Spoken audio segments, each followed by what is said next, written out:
बिस्मिल्लाहिर्रहमानिर्रहीम। Dear student, अस्सलाम वालेकुम वरहमतुल्लाहि वबरकातुहू। उम्मीद है सब खैरियत से होंगे।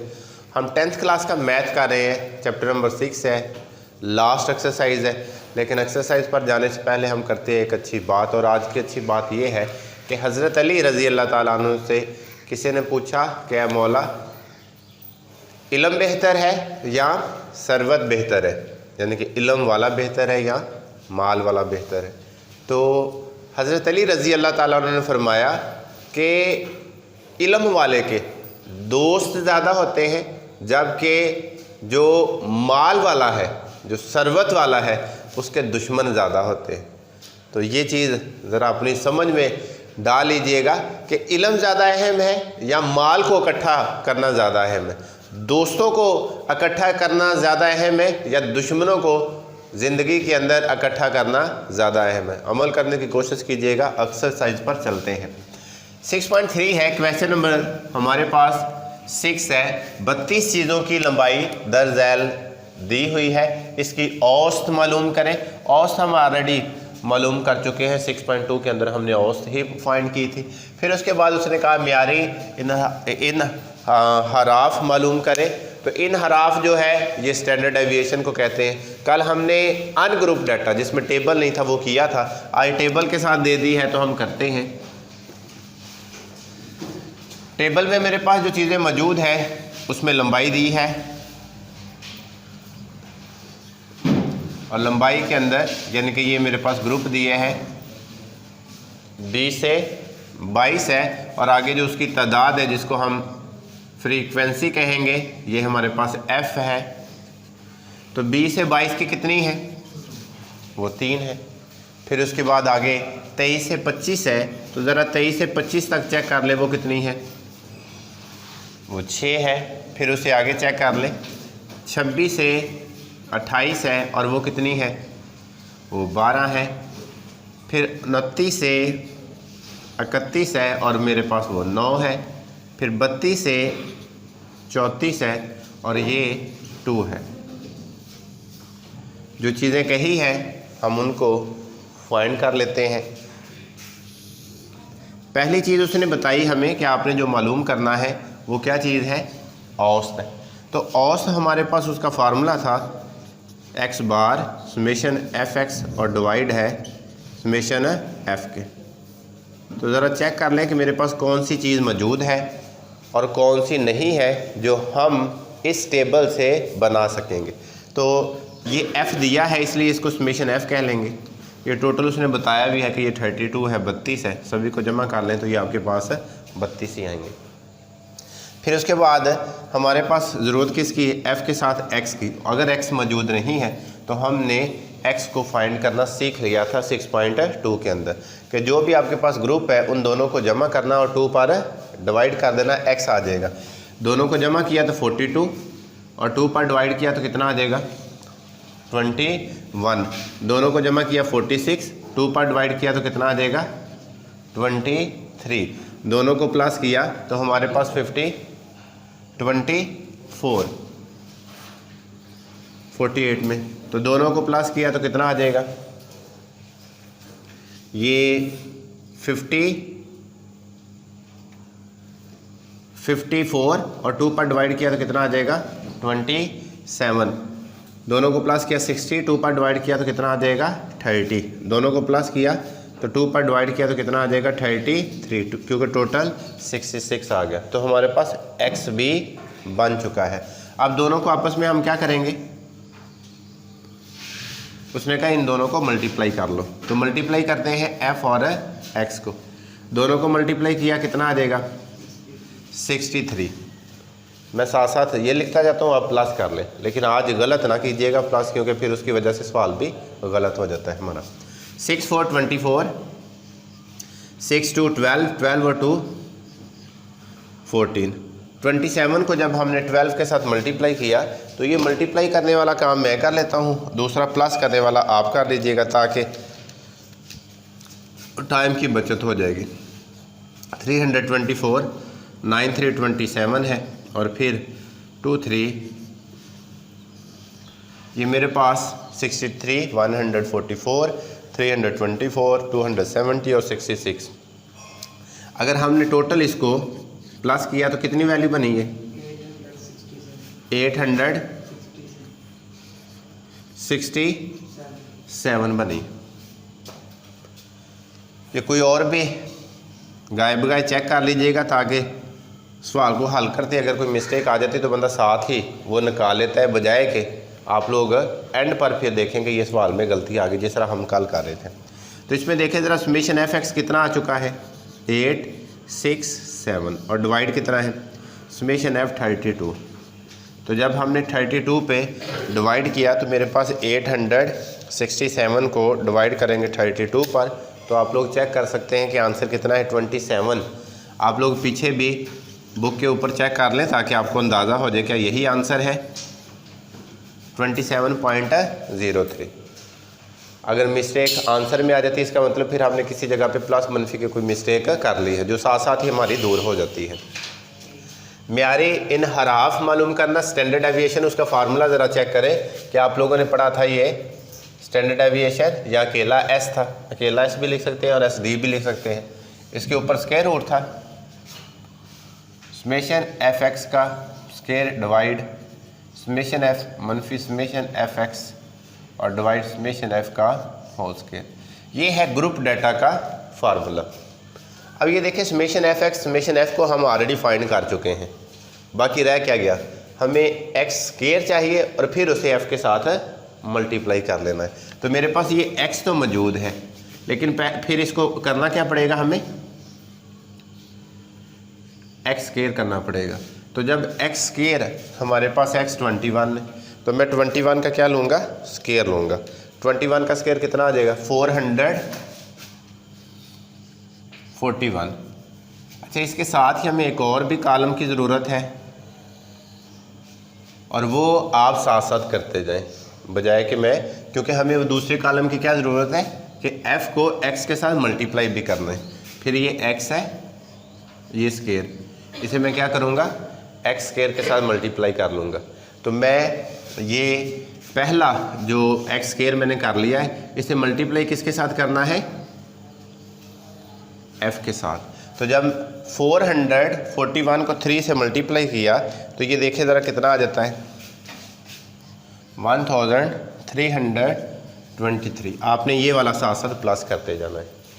फिर इसके बाद x का स्क्वायर 24 का स्क्वायर आएगा और 24 का स्क्वायर ज़रा चेक करें, वो 576 आ जाएगा और इसे साथ ही मल्टीप्लाई करना है हमने f के साथ और f हमारे पास 6 है और जब 6 के साथ मल्टीप्लाई किया तो ये 3456 आ चुका है। इसके बाद 27 का स्क्वायर है और 27 का स्क्वायर 729 है और 729 को किससे मल्टीप्लाई करना हमने?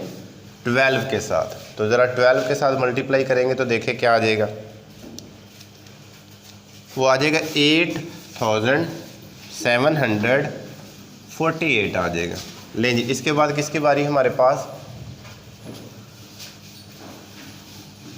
ये x का स्क्वायर लिया 30 का तो 900 को 9 के साथ ही मल्टीप्लाई किया तो ये कितना आ जाएगा? 9981। इसके बाद स्क्वायर आएगा 33 का x का स्क्वायर तो वो 1089 है और मल्टीप्लाई किसके साथ होना है? f के साथ और वो 2 है। जब 2 के साथ मल्टीप्लाई किया तो ये आ जाएगा 2178। तो ये है समेशन एफ एक्स स्क्वायर। बताएं समेशन एफ एक्स स्क्वायर कितना आ चुका है फिर? जी आगे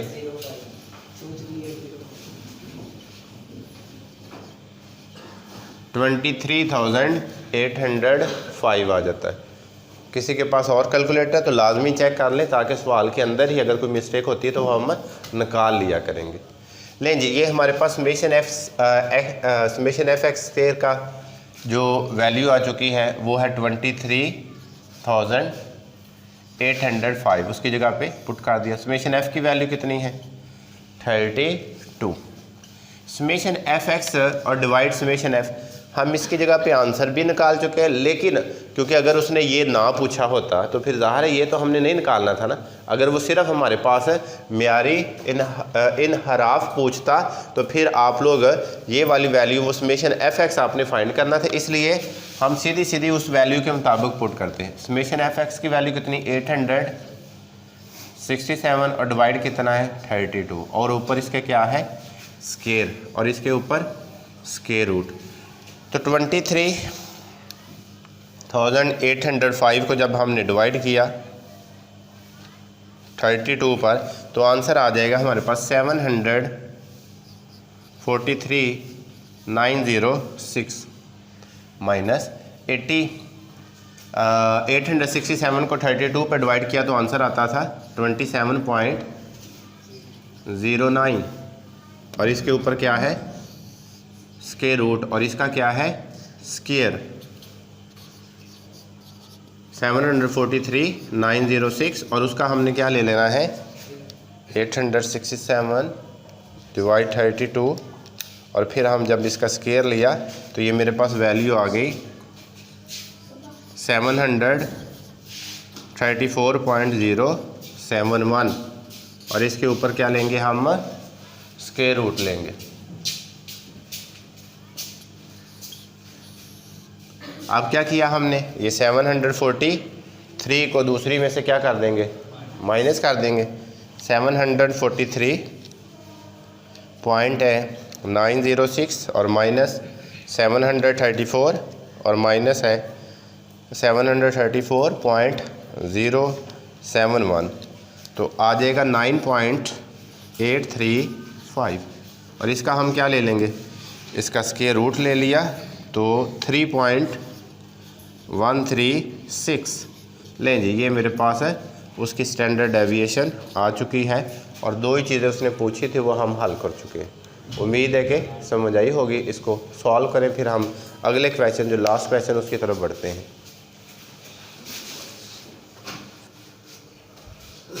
जी क्वेश्चन नंबर 7 लास्ट है। मदरजा झैल मुआद जो कि नंबरों को ज़ाहिर कर रहा है, ये नंबर ज़ाहिर है। मुआद की मद से 7 मालूम करें। 7 में रेंज मालूम करनी।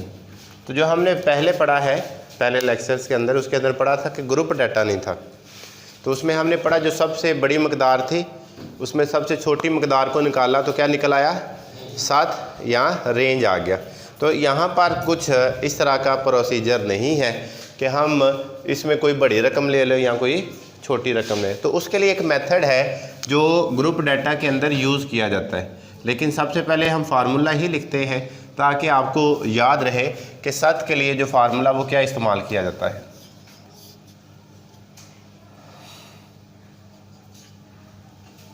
सबसे बड़ी मकदार और माइनस है सबसे छोटी मकदार। Range it's equal x maximum और एक्स मिनिमम। सबसे बड़ी वैल्यू जो एक्स की और सबसे छोटी वैल्यू एक्स की है। तो इसके अंदर से वो निकालने के लिए आपको ये सी बी क्लास बाउंड्री या उर्दू के अंदर हकीकी जमातें हदें कहा जाता है वो आपने लेनी। वो हमने पढ़ा था कि हकीकी जमाती हदें के लिए जो तरीक़ाकार है वो जहाँ से टेबल ख़त्म होता है वहाँ से शुरू होना चाहिए। अगर नहीं है तो इसको हमने पहले दोनों का फ़र्क निकालते हैं जो मेथड है, वरना तो जो तीर तुक्का लगाते हैं उसमें ये है कि सीधा सीधा शारिया 5 मनफी करते हो शारिया 5 जमा करते हैं। लेकिन अगर कोई क्वेश्चन करे जी ये शारिया 5 मनफी और शारिया 5 जमा ही क्यों किया गया है, कोई और वैल्यू क्यों नहीं हम कर सकते, हम 1 और 2 को क्यों नहीं जमा कर सकते, तो उसका तरीक़ाकार फिर ये है कि इसमें से जहाँ पर ये ख़त्म होता है और जहाँ पे ये शुरू होता है इन दोनों में फ़र्क कितने का है 1 का। 40 और 41 में से फ़र्क कितने का है, इसे 2 पर डिवाइड किया जाता है। आंसर कितना आएगा 0.5। जितना आंसर आता है आपने उसी आंसर के साथ क्या करना होता है पहले को जो पहली लोअर क्लास बाउंड्री है जिसको आप लोग ज़ेरी हद कहते हैं और अगली को बलाई हद, ज़ेरी जो लोअर और बलाई अपर को कहा जाता है। तो कहते हैं फिर आपने ये जो लोअर क्लास बाउंड्री उसमें ये इशारिया 5 माइनस करना। जब इसमें 31 में 0.5 मनफी करोगे तो ये कितना आ जाएगा, ये 30.5 आ जाएगा। और जब ये 40 में 0.5 जमा किया तो ये कितना आ जाएगा, ये 40.5 आ जाएगा। ये पहला हमारा ग्रुप पूरा। अब दूसरे में आ जाए, 41 में 0.5 मनफी किया तो कितना आ जाएगा, 40.5 और अगले में जमा किया तो 50.5। 51 में मनफी किया तो 50.5, 60 में जमा किया तो 60.5, 61 में मनफी किया तो 60.5 और 70 में जमा किया तो 70.5। 71 में मनफी किया तो 70.5 और 75 में प्लस किया तो 70.55। तो अब ये ज़रा चेक करें, क्या जहाँ पे ख़त्म होता है वहाँ पर ही शुरू होता है। इसको कहा जाता है कि ये आपकी क्लास बाउंड्री ली गई है और हकीकी जमाते हद कहते हैं। इसमें देखो जो सबसे आपकी अपर है और जो सबसे लोअर है तो वो आपको नज़र आ जाएगी कि हमारे पास लोअर वैल्यू क्या है और अपर वैल्यू मैक्सिमम क्या है 70.5, 75.5 और लोअर क्या है 30.5। तो ज़रा 70.5 में से 30.5 निकालेंगे तो आंसर कितना आ जाएगा, 45 आ जाएगा। ये हमारे पास उसका ग्रुप डाटा और रेंज कंप्लीट हो चुकी। उम्मीद है कि समझ आई होगी। अपना बहुत सारा ख्याल रखिएगा। अगली वीडियो तक इजाज़त दीजिएगा। अल्लाह निगहबान।